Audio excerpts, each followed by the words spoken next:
Hi, hello everyone. Magluluto pala ako ng shrimp. Ayan yung shrimp na gagamitin ko.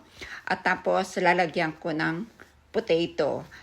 At tapos niya na maglalagay din ako ng sweet corn, yung mais na sweet corn. At susunod ko dito yung butter. Butter yung gagamitin ko para masarap. Ayan, tutunawin ko muna yung butter dyan. At pagkatapos continue na dyan yung butter, ilalagay ko na dyan yung garlic. Ayan, igigisa muna natin. At pagkatapos niyan, isusunod ko na yung onion. Yung onion, aayaan ko muna magkulay brown yung onion para malasa.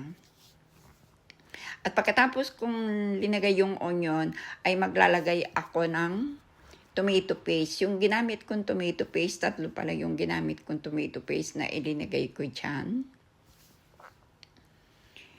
Ayan, hihalo-halo natin para yung mga sangkap magpantay-pantay.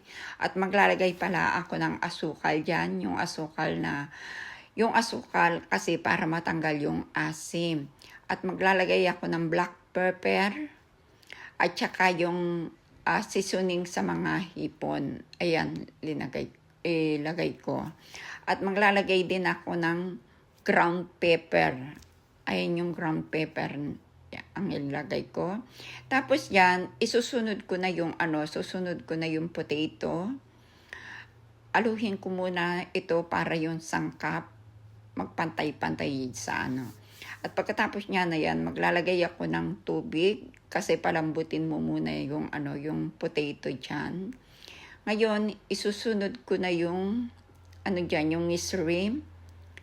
Ayun yung shrimp na yung malalaki yung shrimp na ginamit ko. At maglalagay din ako ng asin.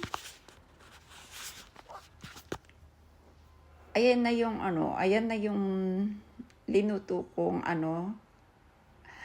Ayan pala, tapos lalagay ko na pala yung sweet corn diyan.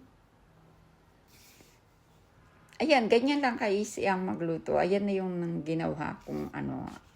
ginawa kong shrimp with potato at saka yung with mais. Ayan.